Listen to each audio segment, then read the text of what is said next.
काशीपुर के जसपुर रोड पर स्थित एसके हॉस्पिटल को आयुष्मान के तहत इलाज करने की परमिशन दे दी गई है। इस योजना के तहत अब एसके हॉस्पिटल में गरीबों का मुफ्त इलाज किया जाएगा। SK hospital multi specialty hospital है, जहां डॉक्टरों की अच्छी टीम के साथ अच्छा स्टाफ भी मौजूद है। आयुष्मान योजना के तहत इलाज की परमिशन मिलने के बाद हॉस्पिटल स्टाफ ने उत्तराखंड के मुख्यमंत्री पुष्कर सिंह धामी का आभार व्यक्त किया है।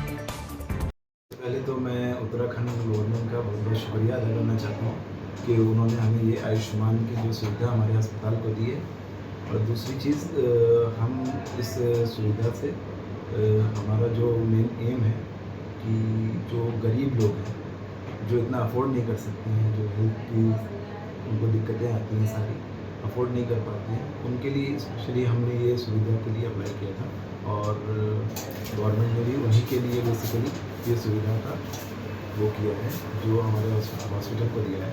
देखिए, आप जानते होंगे इससे पहले भी आयुष्मान योजना से पहले भी हमने बहुत मजबूर लोगों का अपने हॉस्पिटल में इलाज किया है। बहुत कम खर्चे में उनका इलाज हुआ है और कहीं हमने बिना खर्च के भी लोगों का इलाज किया है। हमारे हॉस्पिटल के जो एमडी मिस्टर आसिफ सैफी जी हैं, वो बहुत भावनात्मक और स्पिरिचुअल लोगों से जुड़े हुए हैं। अगर उनसे कोई कहता था कि मेरे पास पैसे नहीं हैं, तो वो बिना किसी मतलब कि चीज़ों को लिए वो उस व्यक्ति का फ्री इलाज, उस परिवार का फ्री इलाज अपनी जेब के खर्चों से करवा दिया करते थे। ऐसा बहुत सारे मरीजों के साथ हमने किया है। बहुत दूर दराज से मरीज़ यहाँ आते थे और कम खर्चों में या बिना खर्चों के भी हमने पहले भी यहाँ मरीजों का इलाज किया है। मौसम विभाग द्वारा भारी बारिश की चेतावनी के चलते जिलाधिकारी अल्मोड़ा और एसएसपी अल्मोड़ा ने भारी बारिश की चेतावनी के चलते आम जनमानस से पहाड़ों में गैर जरूरी यात्रा से बचने की अपील की है। उन्होंने कहा है कि आगामी दिनों में भारी बारिश की चेतावनी के चलते पहाड़ों से भूस्खलन होने, पत्थर बोल्डर गिरने, नदी नालों का जलस्तर बढ़ने की संभावना रहती है। बरसात में पहाड़ों का सफर जोखिम भरा रहता है, इसलिए अनावश्यक यात्रा से बचें। मैं सभी जनपद वासियों से अपील करना चाहता हूं कि आगामी 3-4 दिवस में मौसम की वार्निंग है, चेतावनी जारी की गई है। ऐसी स्थिति में हमें ध्यान रखना होगा कि अनावश्यक रूप से हम बाहर ना निकलें और मौसम का ध्यान रखें। हमारे जो परिवार के लोग हैं उनका भी ध्यान रखें। जो छोटे बच्चे हैं कई बार बाहर निकल जाते हैं, और सड़कों पर चलते वक्त इस बात का विशेष ध्यान रखा जाए कि किसी भी दुर्घटना से बचा जाए। और जो अभी इसी चीज़ को देखते हुए शासन ने अगले 2 दिवस में अवकाश घोषित किया है, तो अभी सभी लोग घरों में रहें और सभी एक दूसरे का ध्यान रखेंगे। किसी भी परेशानी में अगर कोई समस्या आती है या कोई बीमार हो जाता है या कोई फंस जाता है या कई बार पता चलता है कि कोई नहीं मिल पा रहा है, तो हमारे आपदा कंट्रोल रूम के जिला स्तर के और तहसील स्तर के नंबर सभी में प्रसारित किए गए हैं। किसी भी समस्या आने पर कंट्रोल रूम में संपर्क करने का सुनिश्चित करें। और अगर कहीं भी आपकी जानकारी मिलता है कि कोई फंस गया है या कोई घर ढह गया है, इस प्रकार की कोई भी अगर सूचना प्राप्त होती है, तुरंत कंट्रोल रूम में बताएं। अगले 3-4 दिनों में अल्मोड़ा जनपद में बारिश की संभावना व्यक्त की गई है। मौसम विभाग के द्वारा तीव्र बारिश की भी संभावना व्यक्त की गई है, कभी कभी हो सकती है। तो इसके लिए जो भी यहाँ पर आना चाह रहे हैं बाहर से, उनसे मेरा निवेदन है कि अगर कोई आवश्यक कार्य ना हो तो अल्मोड़ा अवॉइड करें आना, क्योंकि हो सकता है कि वो फंस जाएं और कुछ परेशानी हो सकती है। अगर आवश्यक कार्य हो फिर भी जो है मौसम के बारे में और सड़कों के बारे में सूचना जो है हमारे कंट्रोल रूम, जो पुलिस का कंट्रोल रूम है और आपदा कंट्रोल रूम है, 9411112981, इस नंबर पे फ़ोन करके पता कर लें। मौसम विभाग से भी पता कर सकते हैं। और मेरा जनपद वासियों से भी अपील है कि आप लोग भी मौसम के जो बारिश है उसमें अपने कोई भी अगर बाहर निकलना चाह रहे हो बाहर जनपद में ही, तो कंट्रोल रूम से पहले से सूचना प्राप्त कर लें कि क्या सड़कें खुली हैं, सड़कें कौन कौन सी खुली हैं, और उसी हिसाब से हम लोग को सहयोग करें।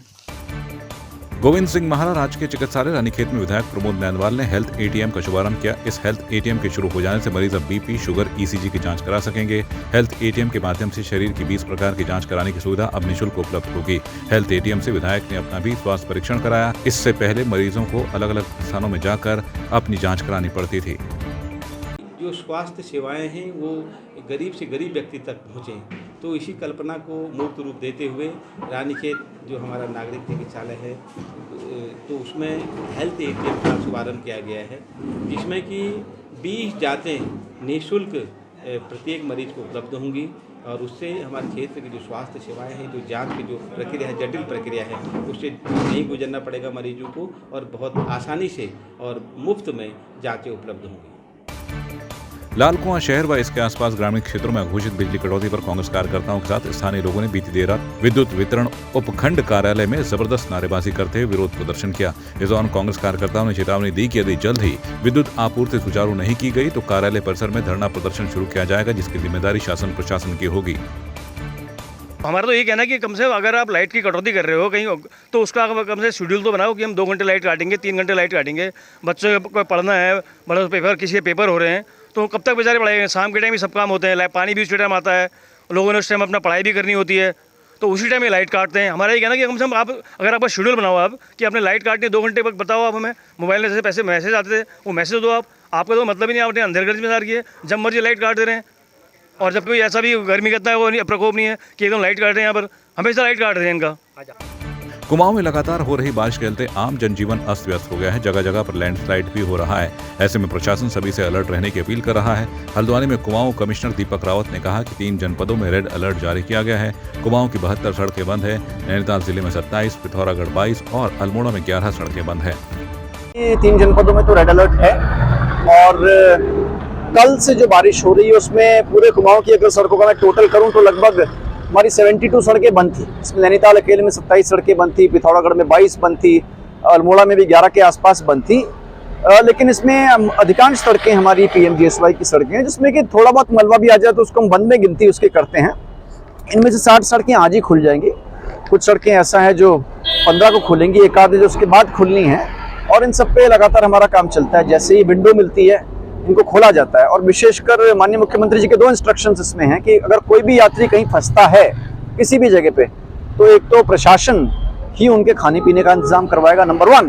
नंबर 2, अगर कहीं पे रुकने की आवश्यकता पड़ती है तो वो भी SDRF में जो फंड्स अवेलेबल हमारे पास हैं उसके माध्यम से वो इंतजाम भी प्रशासन कराएगा। ऐसे इंस्ट्रक्शंस मैंने सभी DMs को दे दिए।